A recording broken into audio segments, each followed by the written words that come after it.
Ivan Olea, a good, respected friend of mine from the industry, a man who's traveled and traversed many a path, diverse areas, both geographically, professionally. Born in the city of Santo Domingo, Dominican Republic. I said that That's right? right. All right, good. Yes. Has resided in Georgia, Florida, Strong Island, Queens, New York City, now Rochester, New York. Loves to travel, doesn't just, he travels all the time, not just because of all the places that he's lived, but very cultured individual. Known to his friends, nicknamed Cabeza, Loco in the Cabeza. No, it's just because he's got a big dome, I guess.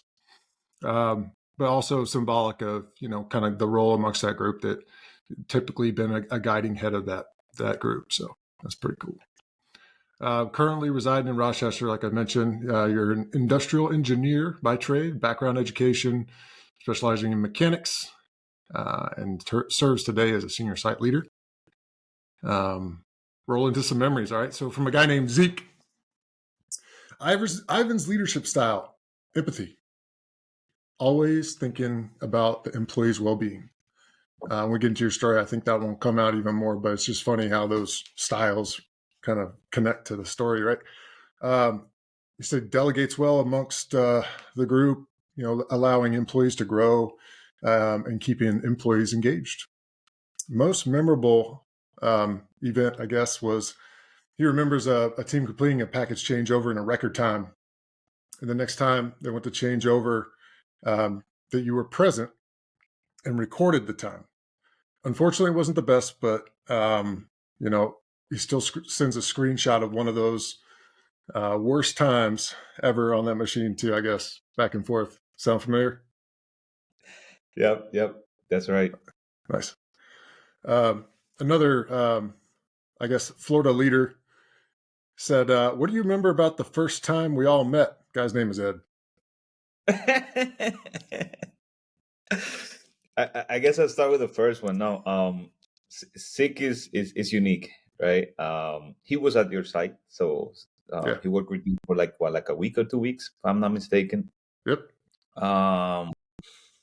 First of all, him and I coincide on one thing, right? And we know like it's all about growth, and it's all about having that discipline, believing in the team, and most importantly, driving the culture.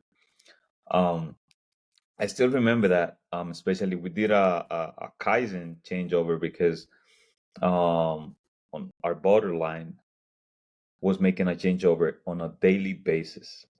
It was daily, and we were losing between 3 hours, 3.5 hours, and sometimes we were able to achieve the same results in 2 hours. It just depended on the day, right? And whether the team was consistent and who was there, who Three-shift was driving operation. it. As the shifts roll, it's just like, where's it going to hit? Right? Yeah. It's not like a specific So changeover crew.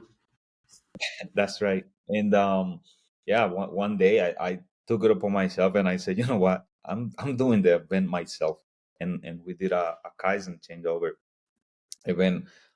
Great results. A little bit of push from some of those old timers, but at the end they saw the benefits and they were sold. And Six said, I was able to make it in like, I don't know, he said like 9 minutes or something like that, and I'm like, no way. And I said, all right, next time you're gonna do the chain and it will fall under your shift, I want to see it. I think it was like on a Tuesday or something. And Sig is like, my team is ready. My team is ready. All right, let's see this. It took them like 22 minutes. 22 is better than 3 hours.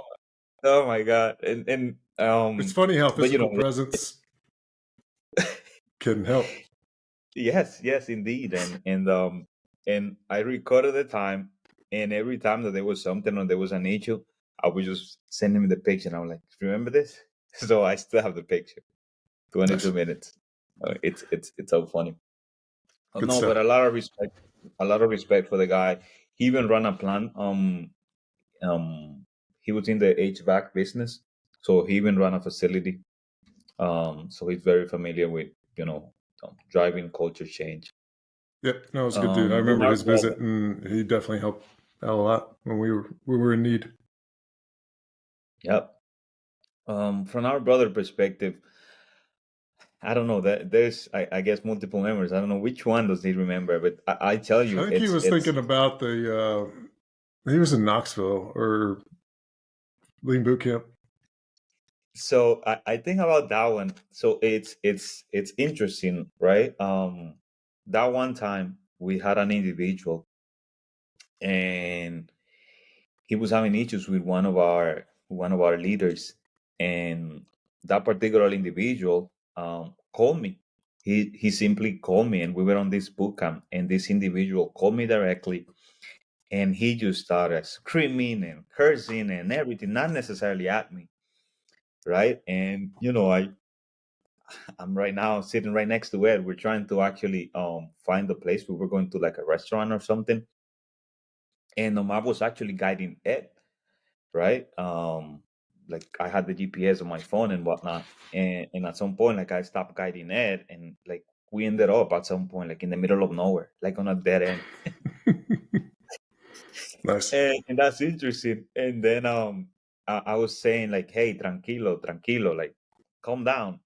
And then because he was speaking to me in Spanish, um, Ed comes back and says like, what was he saying? Like, what does tranquilo means? Calm down. And I'm like, yep, that's exactly what that means. Like the guy was just interesting enough. The guy hung up on me, right? And I'm telling the guy like, okay, we're gonna go over it. We're gonna understand. I hear your story. Now we need to understand what exactly happened and whatnot. Yeah, it was just one of those things, and Ed was just right there with me. But thankfully, everything went okay. Employee was okay afterwards, and yeah, yeah, it was Gotcha. it was it was quite a story. Quite a Good story. introduction for you, I guess. All right. Next memory is from the boss.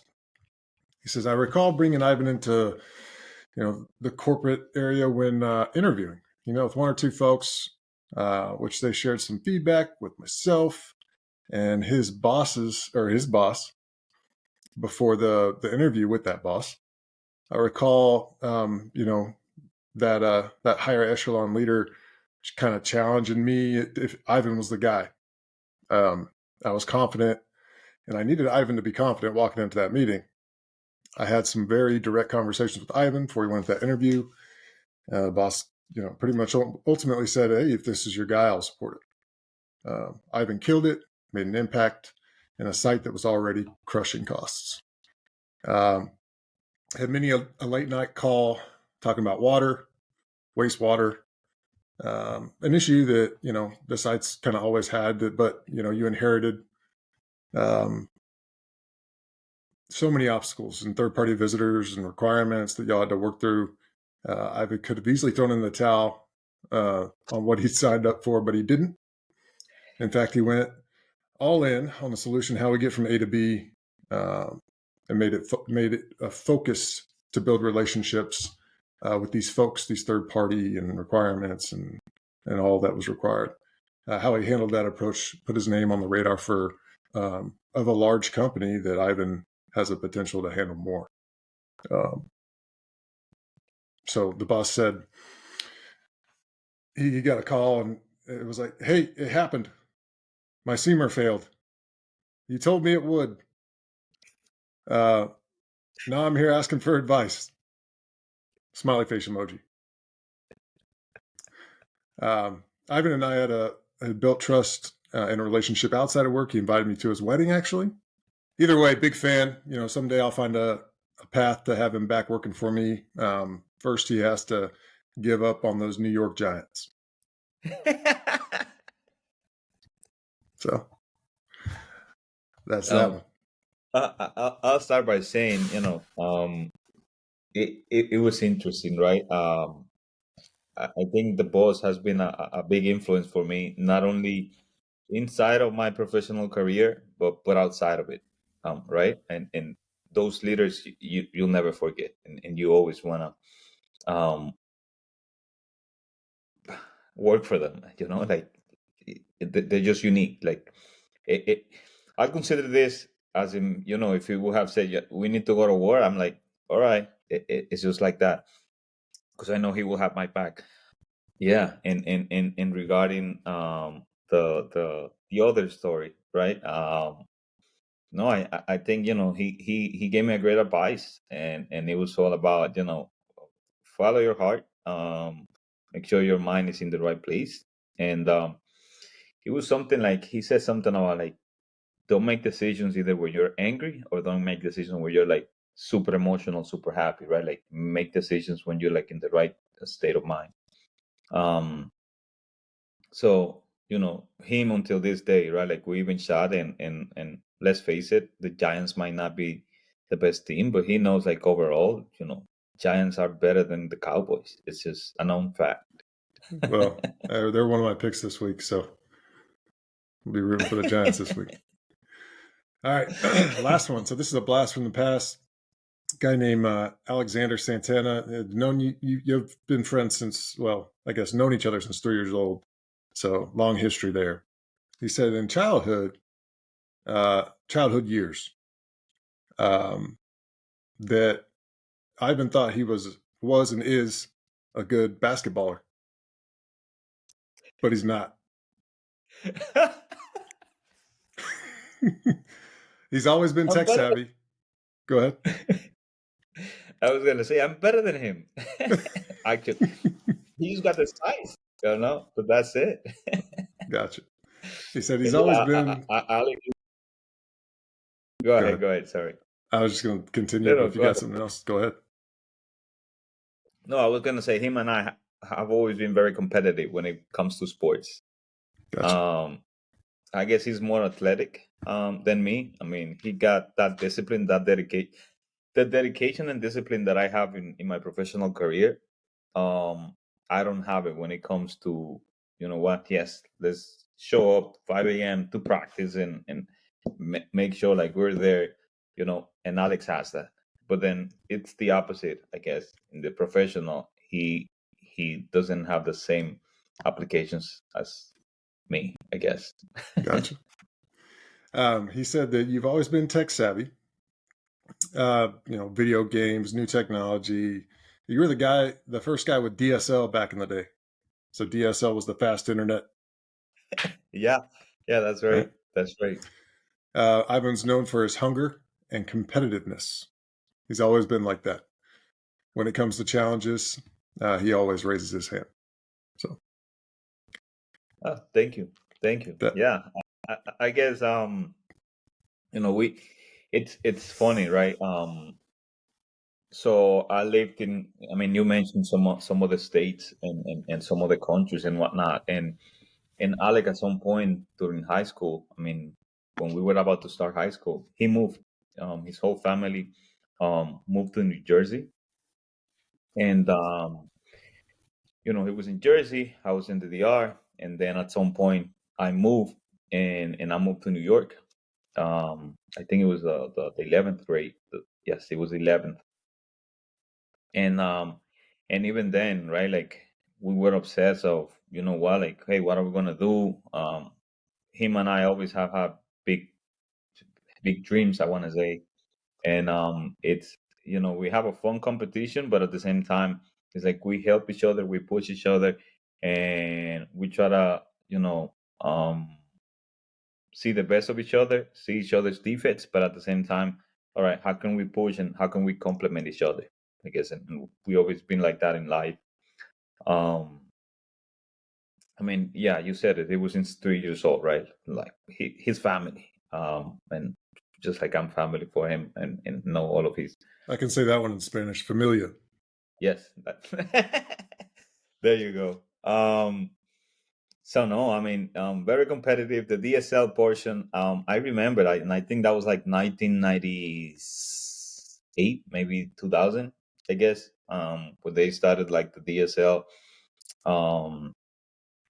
Because again, I don't know when was the first time you had a computer, but when you have one of those modern computers, you needed to like plug in the telephone line on the back of your computer. Yeah, as soon as somebody else picks up the phone, you lose connection.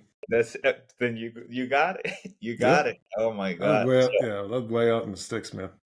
So I guess from that perspective, and it's interesting, right? Like, I used to design websites and whatnot, and I always try to go online and try to learn something back in the day, and probably I don't know, like there were not that many people, doing what we knew how to do, I wanted to say at some point, right? I'll tell you, and this was me being a kid. There was a game called Nito, and it was like drag, like race driving, like a drag race driving, and somebody hacked into my account. Somebody hacked my account, and probably I was like, I don't know, Tony, I was like 12 years old, maybe 12, 13 years old. Somebody hacked into my account, and I'm like, wait, what? Like this is happening? I mean, look at hackers since when they were there. And I said, oh, okay. I started learning how to code, and yeah, became very good at it. But at some point, I don't know. It just stopped. I just stopped, and I thought about it. I had a couple of friends that they even. I mean, one of our good buddies, Robin, he owns a business right now. It's like a Best Buy, pretty much. Put it in the R, and multiple times he has said, "Hey, I want you to come." I mean, when he was beginning his business, call it like 10, 15 years ago, and he always wanted, do you want to come? Do you want to come? You be the best at it. Like, listen, I want you to run the entire operations for me. And I'm like, no, no, no. I'm retired. I'm retired for the geek computer business. But no, I became super good at it. I could, build my own computer back in the day. Nice. Get the whole modem board. And I'm like, this is what I want here. This is how many. This is the memory. This is what I want to put the cooling. This is what I wanted to do. Again, I guess, if we go into the details of why I didn't pursue that career, you're gonna see like at some point I just started saying, you know what, I'm good at fixing things, but I also, let me get some money for it, and then it just changed, right? I did a 360, and then that's when I decided to become an engineer. So Gotcha. more to come, I guess, more in the Yeah. story. Well, this is where I turn it over to you and say, tell us the story and start wherever you want to. And Oh wow, that was quick. yeah, that was it. Intro done. That was Only good. 22 minutes. That's good. That's good. Um, I guess first thing first. Part of my history is I got raised into a very dynamic country, right? The Dominican Republic. That this is where I grew up, and then I moved at a young age to New York. I mean, I think the biggest population of Dominicans outside of the Dominican Republic are in New York. Uh-huh. So of course I was another one, and there as a coming from a school that it was like a lot of discipline. I was in a Catholic school back in the DR. Coming out to another school that it was totally different. And folks and individuals had more. I guess I'm not gonna. The word is not opportunity. The word is like more liberty, if you want to say it. I guess kids here, right? Like it's just different. It's just different. And me coming from a school that everything was like, Less look, this, structured. yeah. So there was a lot of liberty of doing things in here. It shocked me at first, I think. And no, there was one thing that at the beginning I was struggling adapting, I guess. But I was with my cousins as well. And yeah, I remember like I was almost failing, like I was getting like barely 70s in like Spanish or like history and stuff like that. And when 70s it in came to, Spanish. well, sorry, not Spanish, English, English. Oh, I'm okay. thinking I was say. backwards. Yeah. And but it was biology too, right? Like I was just everything that didn't have numbers on it, I was just barely passing. Like I was just failing. But then Got it. everything that was numbers related, right? Like you put it math, you put it physics, chemistry. I was just like 90s to 95. Like every time like there was something, oh Ivan, you didn't do this. It was because I didn't get the concept as an example, and I put the number as a negative when it should have been a positive or something like that. Or it comes to a halt and I should have used zero or something like that. Um, but no, it was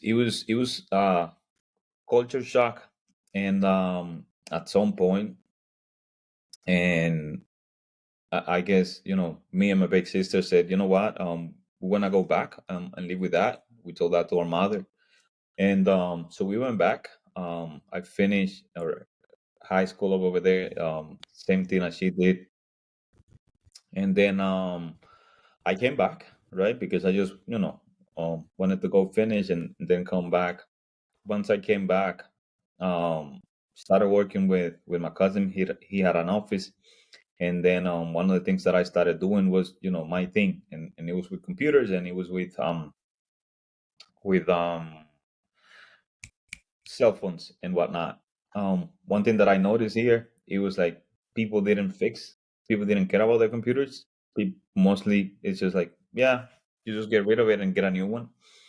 So I'm like, okay, so folks are not willing to pay for computers. What is it that they pay for? And then I started seeing, oh, cell phones. At that time, PSP were popular, or the Nintendos, like they were popular, and all of this other stuff. And I'm like, okay.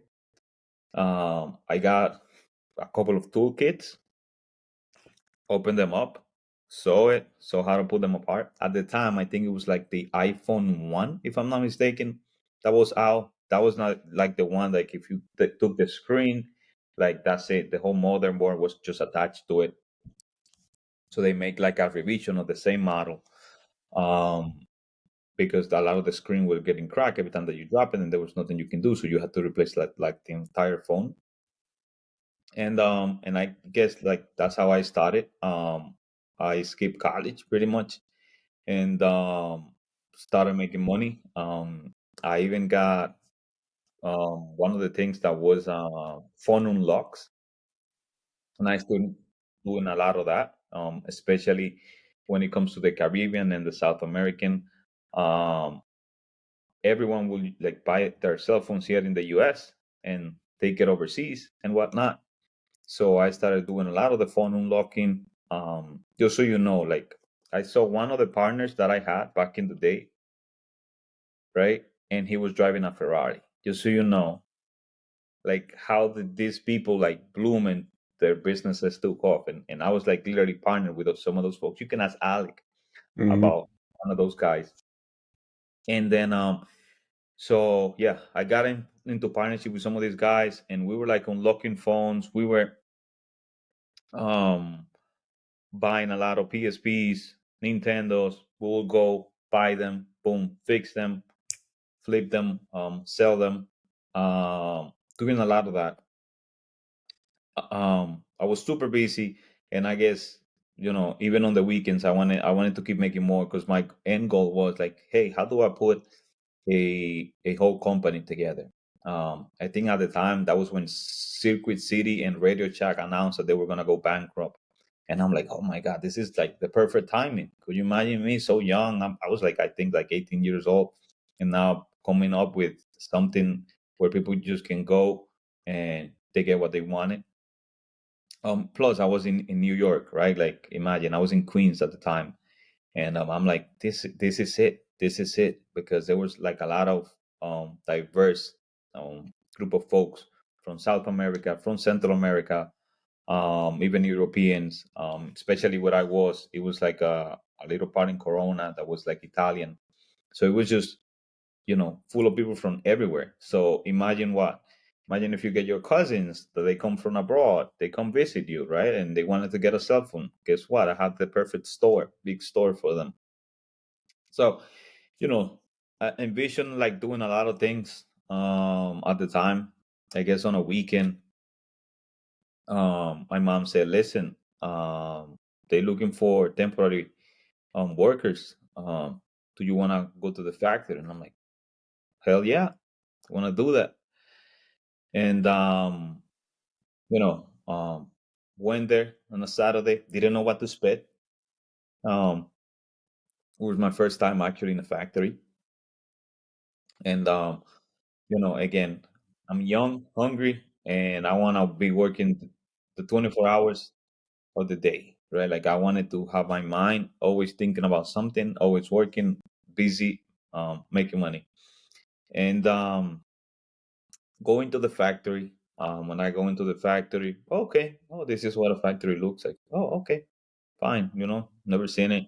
Hey, this is what you're gonna be doing. You're gonna be packing this. You press a button, the next one comes. Press the button, next one comes. Um, Perfect, right? Okay, that's what I'm gonna be doing. Um, I guess within like 10, 15 minutes. Um, so a supervisor coming in started screaming and yelling at everyone. I'm like, what's wrong? Like you need to get this faster. You need to put this faster. You need to do this. You need to do that. Bam, bam, bam, bam, bam, bam, bam. I guess it was my first time there, and I was not doing that bad. So he didn't come directly at me. Okay, boom, boom, boom. Then they rotated. Like after the first 4 hours, they rotated to like another thing that was more heavy. Um, at that point, I even see my mom. When I was standing from like my workstation, I got to even see my mom, what she was doing. And I see this guy. He even comes at her, comes at another person, different guy though, screaming and yelling, and I'm like, you gotta be kidding me! Like this is not a way of like treating people. And I don't know, that got to me. That got to me really, really, really, really hard. You know what? It is what it is. Come back the next day. It was Saturday and Sunday. Come back the next day, Sunday. Same deal. First 4 hours, then the other 4 hours. And this was just like a constant. I don't know what's the word. Like people were just simply aggravated, or they were just mad, and everybody just screaming and yelling and using profanity and calling people names. And I'm like, what is this? Like, how can somebody do this, daily? Like I wouldn't be able to. And I just asked my mom, like, she's a nurse, but again, right, like she wanted to support us, divorced, right? So she had to, and or she chooses to do it, right, for us. And I don't know, since then I said, that's it, I'm gonna become an engineer.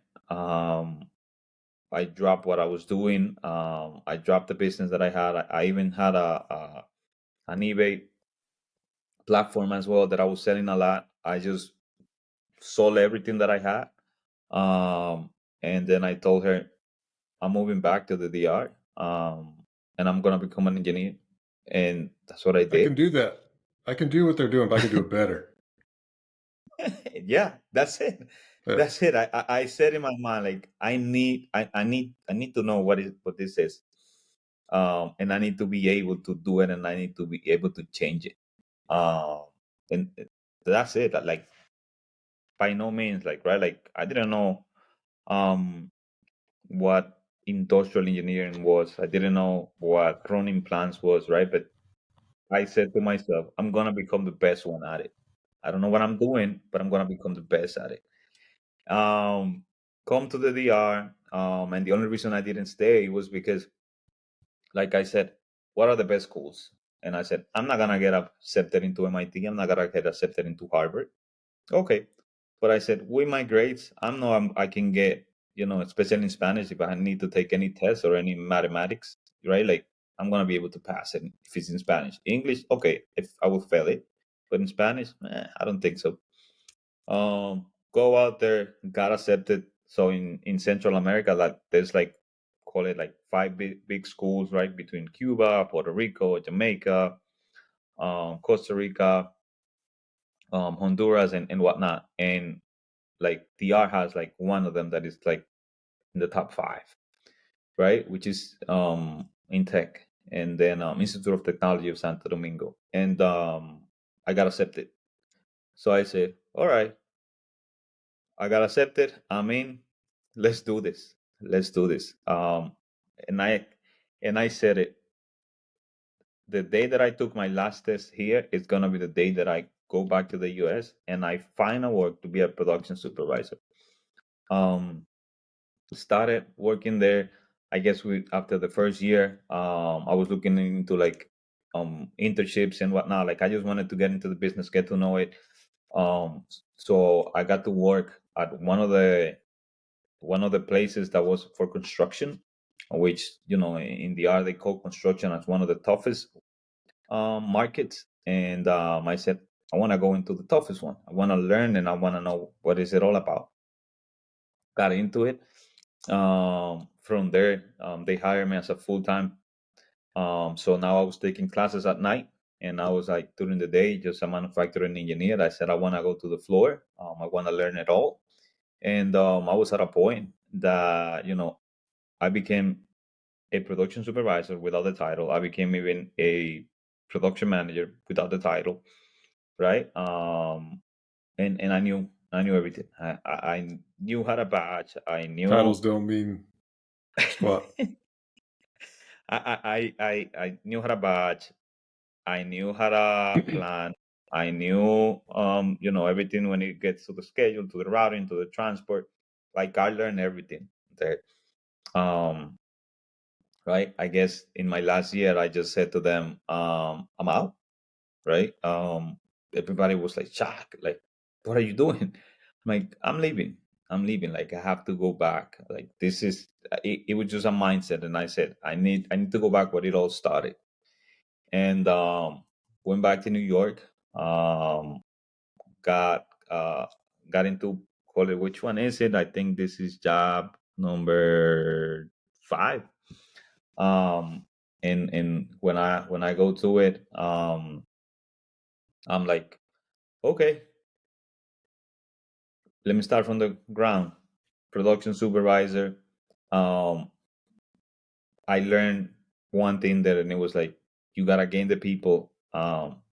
At the beginning, it was like everybody was just with an attitude with me. Everybody was just, Wait, like so they see me. your previous job didn't have that challenge? Yes, It did. they did. But now this is different because it's for me. This is like where it all started, right? Like this is where everything started, Gotcha. and So it's like different culture then. Stepping in. yeah, correct. Okay. Yep. And when I got into this, right, like everybody just expected me to just be a mean person, right? Like that was just the norm. I'm like, no, I'm not. And I'm like, That's a good place to step into. everybody, people started coming to me, and folks is like, okay, what do you want to do, right? Like, no, no, no. You tell me what do you want to do. I started changing the whole mentality of that department. It was to the point. I'll tell you what, Tony. When I announced that I was leaving that place, people started crying. Genuinely, I still remember. They gave me a scarf. Well, they gave me a couple of stuff, but one of the things that they gave me was like a scarf, which I still have Nice. from the employees. Like people literally genuinely started crying. They said, That's a good feeling. like you actually care. You Yeah. you know you actually care. And for me it was like, okay, finally I'm doing what I'm supposed to be doing. I'm changing the game. I'm changing the culture, right? From them, I got recruited because I started doing my master's in Stevens Institute of Technology, and I got recruited right out of Stevens. And then from job 6 they told me, hey, you need to go to Georgia. I'm like, Georgia? Like for me, like there's just one place and it's just New York. That's it. Like you cannot take me out of New York. That's all I know. Like the only thing that I know is New York, right? Hmm. Like you take me to Georgia. Interesting enough, right? Okay, here you go. My mother started crying and all of this other stuff. Like, really, you're gonna leave, blah blah blah. And I'm like, I need to do it, right? Like, I need to I need to keep seeing the world. I need to keep learning. I need to keep changing cultures. And Tony, let me tell you, I just put in what fitted in my car. I had a 2002 on Ford Focus, red Ford Focus, and I put in into that Ford Focus whatever fit in there, and that was it. I just started driving to Georgia. I'm like, okay, I'm gonna start driving to Georgia. That's Here awesome. you You can't go. do that. I Like drive from in where you're Georgia. at currently in your life, you probably can't do that anymore. You know what I mean? Like just put it all in No, the car and go. no, no. Maybe retirement or something. And you liquidate everything and buy an RV and go sit on the beach. Anyways, keep going. Yeah, and but it's interesting, right? You know, I'm in Savannah, Georgia. I mean, I get to Savannah, Georgia, and I'm like, okay, what are the buildings? What are the big buildings? You know, like where's the block? Where's the park? You know, like I'm like, okay. And now I see cows and I see big farms, and I'm like, uh, what am I? You know. Yeah. So what'd you do for fun there when you got So, there? oh my God, I guess I started making some friends when I got there, Okay. and No bonfires it's out in the interesting. middle of nowhere, anything like that? No, Okay. no, All right. no. Um, I'm like, okay, here we are. Georgia. I didn't even have a place to live. I remember the first day. Um, HR manager said, "So you found a place to live yet?" I said, "No," and he was like, "Okay, no worries. I'll take you around." And he took me around, and because of him, I was able to actually get a place. Um, but no, since then, I guess my career took off. Right. I was with them in, I guess, for almost 6 years.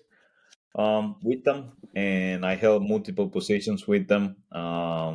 From supervisor, from logistics manager, maintenance manager, production manager. Right. Like I, I I just kept saying yes to everything. I'll never say no. Right? Like, hey, from Georgia, then Georgia, New Jersey, Wisconsin. At some point, I was even in California. Right? And I never said no. For me, it was just that. It was just, you know what, you're gonna go to a place, and you're gonna make sure, like, you leave a mark behind, but you also influence others. Not just change your department, not just change from, you know, one end, but you have to make sure you change the perspective of everybody else, right? Yep. I learned how to respect others. I learned a lot about cultures, especially, when you go to the south, then you go to the midwest, then you go to the west. It's all different, and I learned that, and that has helped me a lot, to build relationships, to be able to have that extreme ownership, um, and I try to pass it on to others as well, right? Like, no, it's yes, I get it. I might be the head of the department, but you make the magic happen, right? And I wanna believe in you, and I want you to trust me when there's issues, but at the same time, I have to be able to trust you, to make the right decisions. And for me, it's all about that. Yeah, I mean, And like your also, memories kind of said similar things, right? There was something I picked up. I forgot where I got it from, but probably a Rogan podcast. But he said, genius equals significance times the number of people influenced times duration. Genius's impact on society. It's not celebrity. It's not a one-off flash in the pan um, that's there for a very short period of time and culture then moves on. It's something that impacts the lives and changes the lives of many people over a long period of time. 100%, 100% aligned with that statement, right? Um, and for me, I just set a goal, right? and my goal was, you know what, I'm gonna be the best at this. Period.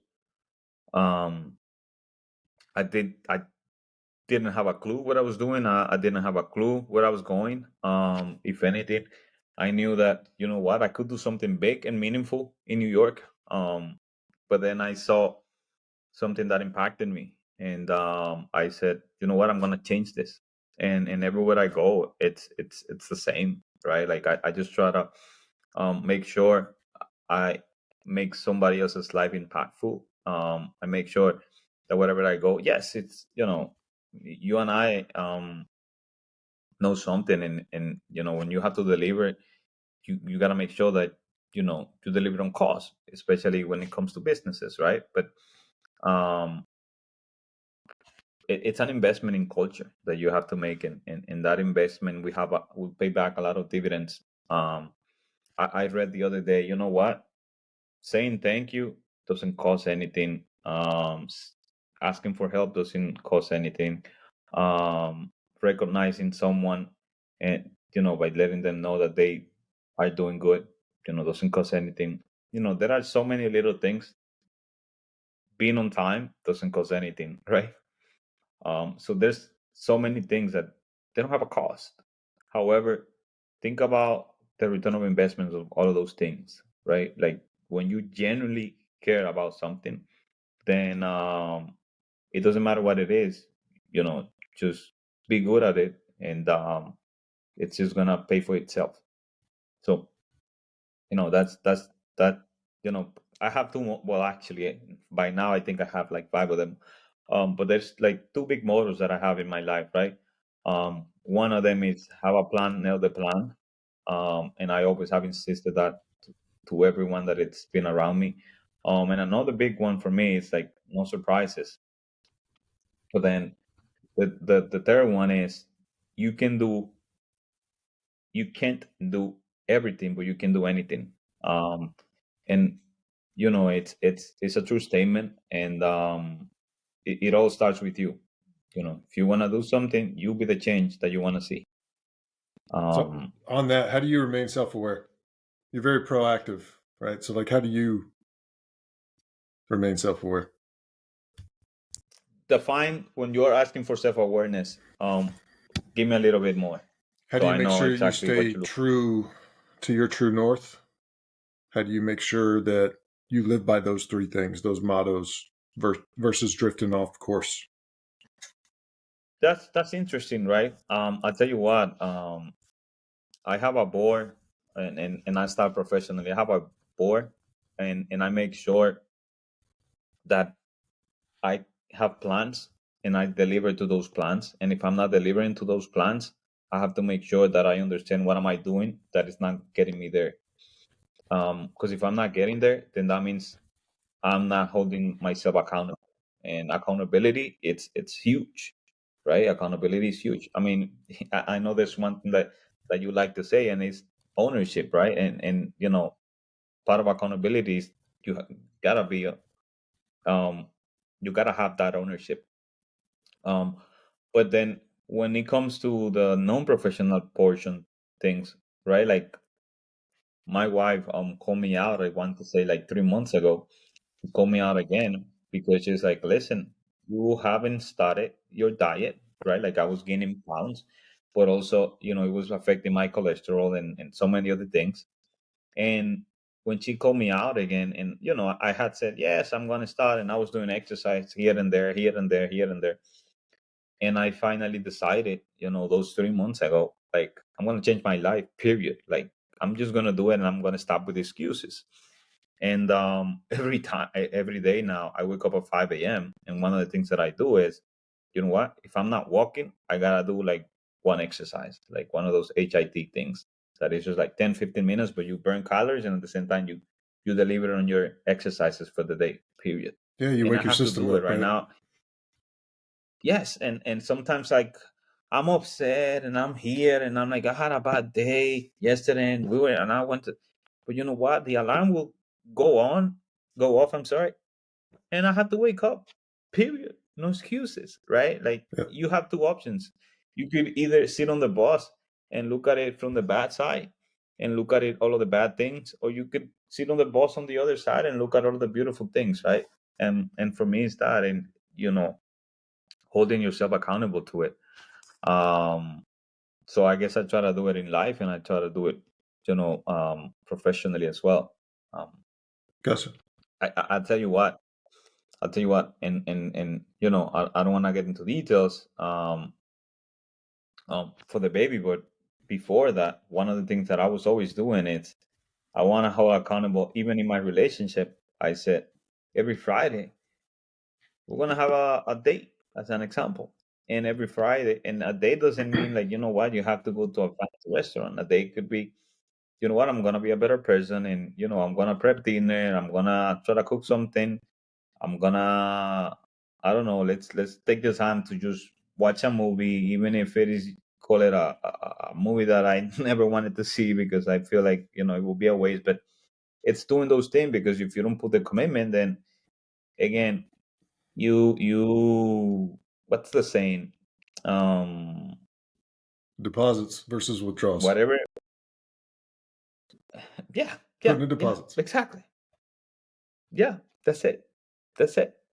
You have two options in life, and you decide which one you take, the highway, the long way, whichever you want to, and you're responsible for the outcome of your future. So Gotcha. I guess that's that portion. I kind of cut Yeah. you off in the middle of your story, so I guess we got to Georgia, right? And the cows and all that. So what happens there and beyond? Georgia was unique. Learned a lot. From there, I went to Jersey. Jersey, I was more familiar with, right? Like, I mean, it's right there, it's right next to New York. So now I know what to Were you in expect. Newark? And Newark? what's that? Were you in Newark? Which Close part? by Clark. Clark. Okay. Clark. I Yeah, don't know where Clark close is. to Newark. Okay. Yeah, but I guess Newark is like maybe like 20 Okay. from it, give or take. Gotcha. Yeah. Go there, and I guess again now I get to, I start to appreciate my time a little better. And the only reason I say that is because um going into New York, back to New York, when I was in Georgia, I got to see like, wow, folks actually you know enjoy their time here more than what they would do in New York. In New York, I'm used to do this quick, fast. Yep. City that You go to never Georgia, sleeps. and exactly. You go to Georgia, and now it's like, no, your neighborhood. I'm sorry, your neighbor probably could be even, depending on where you live, could be even a mile away. It's not like in New York where it's next door, and if they have loud music, you're gonna hear what they're hearing, Yep. right? So coming back Man, I to New miss Jersey again, living a right? mile away. So I can crank it up. So coming back to it, it was just different. But again, I get to see the exact same things, right? But I guess because this employer, it's a little bit more advanced into it, right? Like I don't get to see the exact same things that I was in New York. Um, but I started doing the same thing. You know what? I'm gonna empower the people. I'm gonna create a culture here and hold people accountable. Let's have that ownership. And did the same thing over there. They like me. Well, actually, like me so much, I was able to turn it around. I think like within a year. That they said, okay, we have another challenge at another facility. We want you there. And from there, went to Wisconsin. We used to make cheese. So when we made the cheese, um, that's it. You're gonna be having that smell for at least 3 days. I'm not kidding, Does Tony. it stick to your clothes? 3 days. It will stick to your clothes. It will stick to your car. It will you go home, and your home was like, at some point, what we needed to do was just to make downstairs. So Marlene and I, right, we were there, and I just made my own closet for like work. Even if you wash these clothes, Tony, I'm not Yeah. joking. You couldn't even You had wash your own these hurt. clothes. You had a hurt locker. Go in if you dare. Interesting. Yes. COVID comes. In COVID, then they shut down everything. As you mentioned before, we were dealing with the wastewater, and now they're doing all of these new regulations and all of this new stuff for all of the new permits.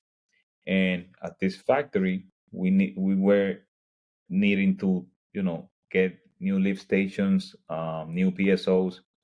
So we're like, okay, it is what it is.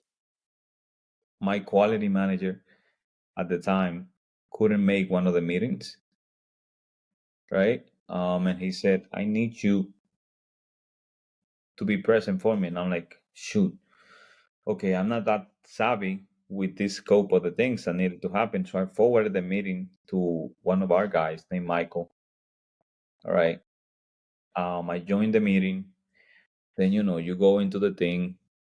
And as I'm looking for Michael, I see Marlene, and I'm like, oh, wow, look, there's not that many people. And Oops. then I see Marlene Tolentino.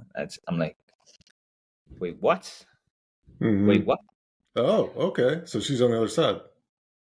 And I'm like, oh, so she's still in Florida, and she joined this. Interesting enough, Tony. I flip a message. You cannot like text directly with the folks that are in the meeting. Like, it's black. Okay, all right. What do I do? Then I said, all right, let me just shoot her an email.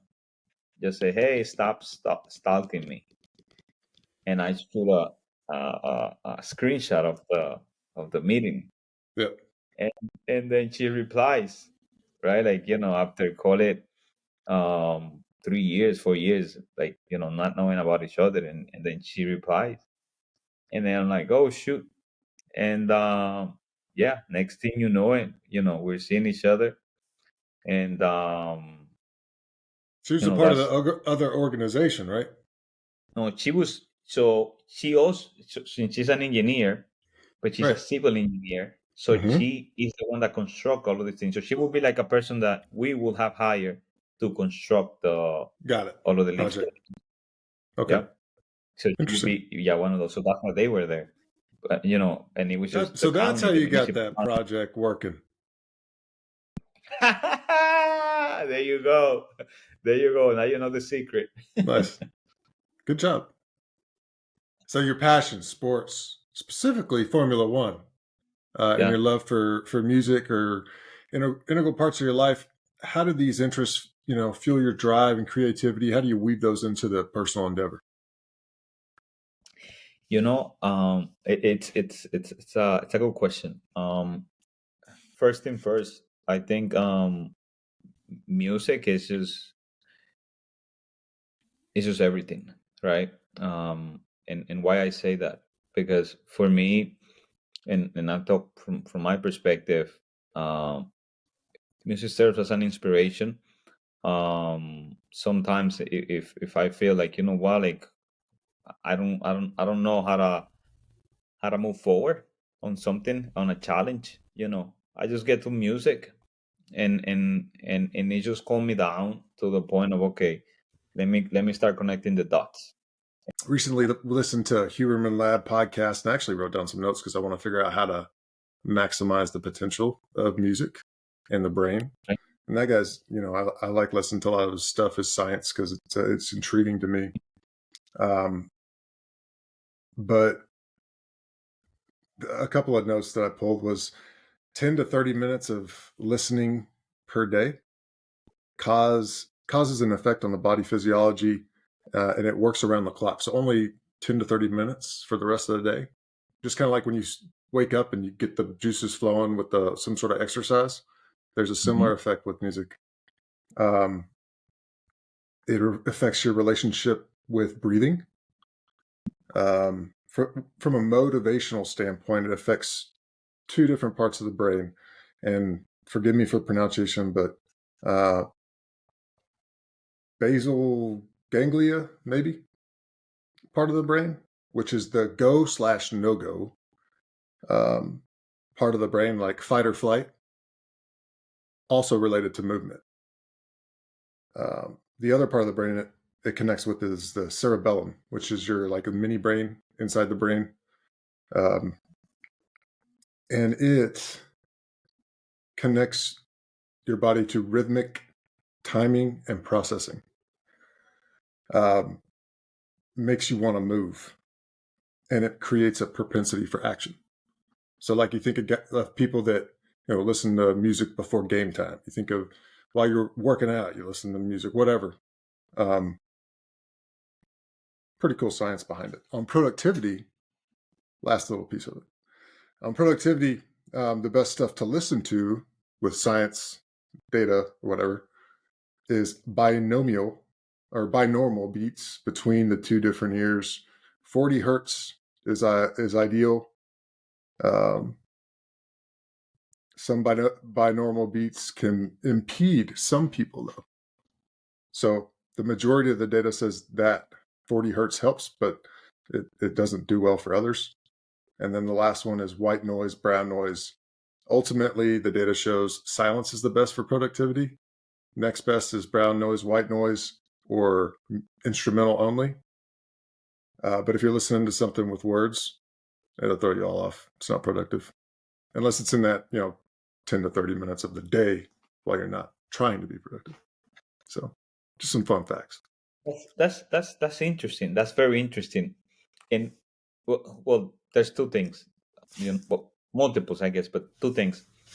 And the first one is, and you mentioned it, folks will listen to music, especially when, okay, they're doing workouts or any other type of activities. But when I'm doing my workout, do you know that when I listen to the songs, it's not just to get like pumped up. I listen to the song also because I said, if I'm getting tired, I just said, it's just one more song. Come on, I can get it. I can get through just this song. If I can get to this song, that's it. Like I can make it to the next one.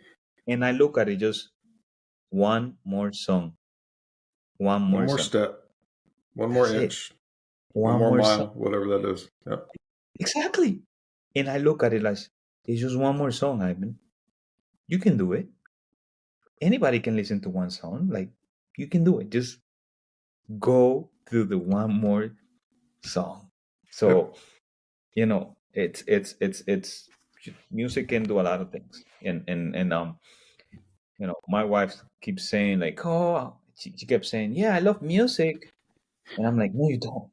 Me, I wake up with music. If I could, like I will be waking up with music every day.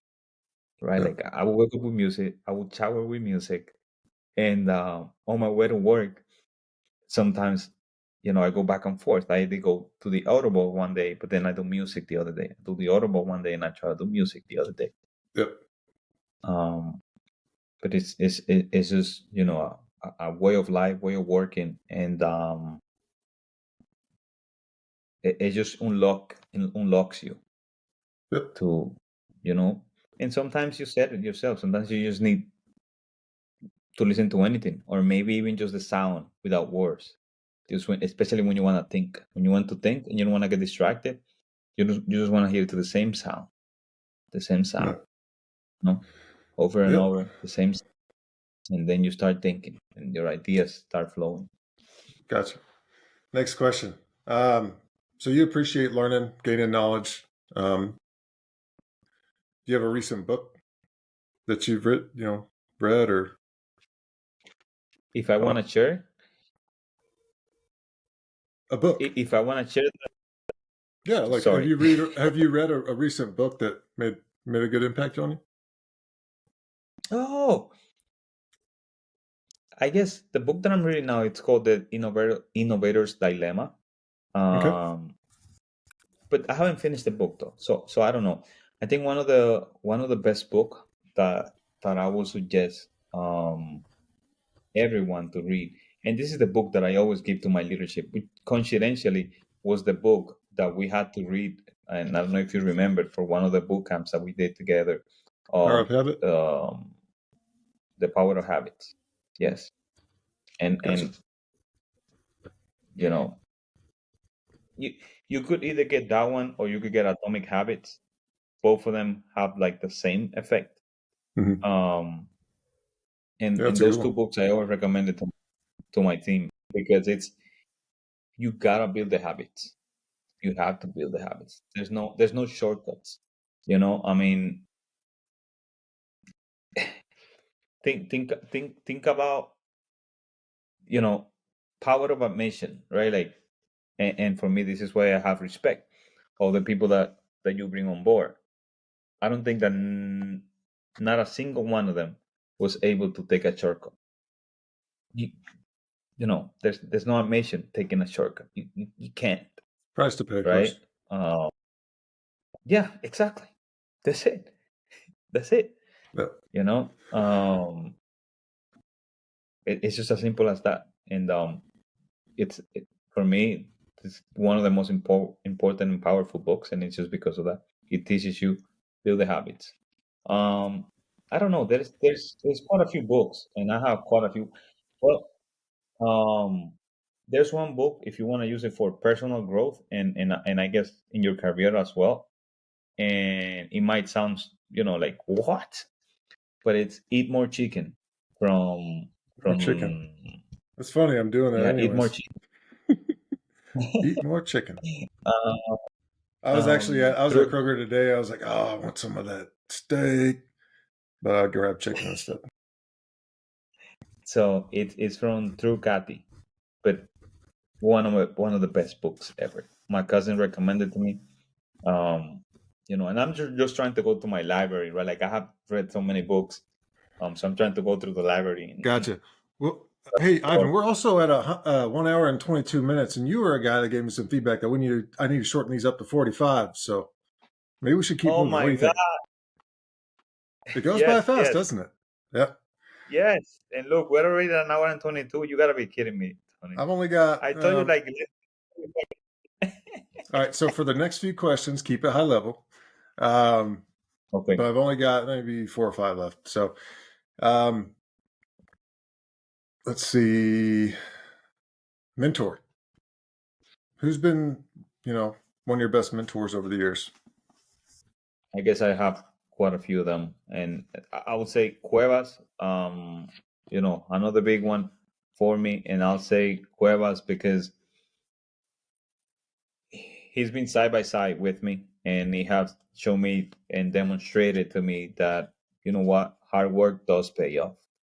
So, for me, you had a bad day, you go to work. You had a good day, you go to work. You Whatever you have, you go to work. Period. Go Period. to work. Gotcha. Go to work. Yeah. All right, next one.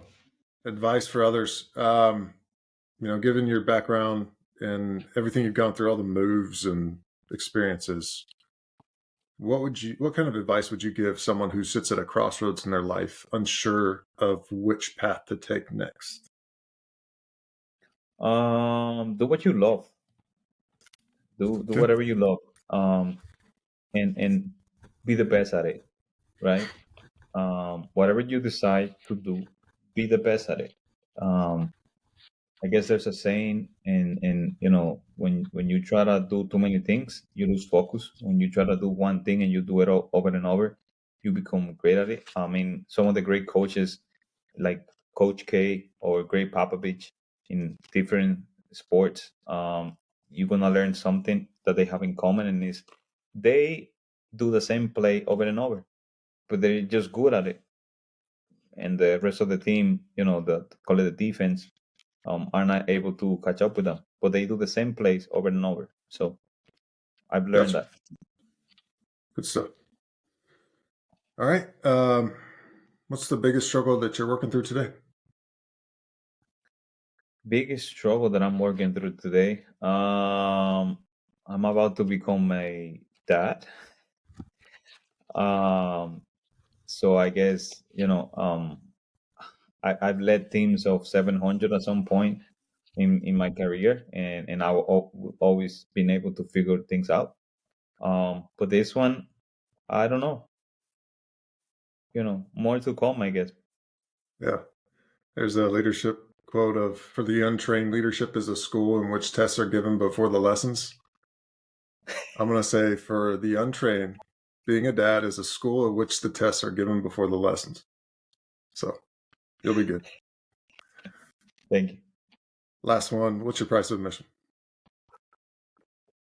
You didn't ask me what was my price of admission. I didn't know that was coming. Yeah, it's I at the should let end. you know the It's question. the closer.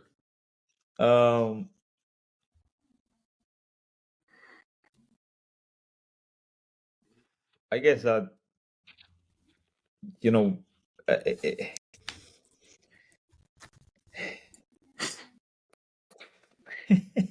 guess you're gonna have to cut some of this. That's fine. What's my price of admission? It's not, throughout the adversities in life. I've decided to just move forward, right? And by that I mean, right, like my life will have been totally different of what it is today. And I'm happy where I am today. And it's because I feel that I'm not gonna say what if. There's no what if with me. There's no what if. I did it. I just did it. And super happy that with all the decisions that I made. Because they have, I took the best decisions with the information I had at the time, and they made me who I am today. Awesome. Essentially, I want to go out of this world saying that I'm a great husband, a great dad, great, call it mentor, great friend, great brother, great son, right? Those are the qualities that I want to be reminded. Awesome. Well, cool, man. What's Marlene doing tonight? Resting. She's about to pop, right? That's correct. Yeah. You choose a Just name right. yet? This a boy is Eric, which is my middle name. Should name it Tony. And then if he's a girl, Elena, without Okay. the H. We don't need. Yeah. Gotcha. Cool, man. We'll tell Marlene, thank you for your time today, and I hope everything goes well. My pleasure. And baby's healthy. So Thank you. Thank you. All right, man. Thanks for getting on. It was a good time. It was a great convo. It's going to be a good one. Take care. Thank you, sir. Hey, by the way, if I talk too much in a particular topic, just cut it. Try to see if you can make it in an hour. Because that's my feedback. I didn't know it was. Look at that. It I goes didn't even fast. I'm telling you, man. No wonder people say, hey, you're right. It goes fast. And there's a reason why. But try to cut it so at least, I'm following my own. Put your money where your mouth is, right? Yes, sir.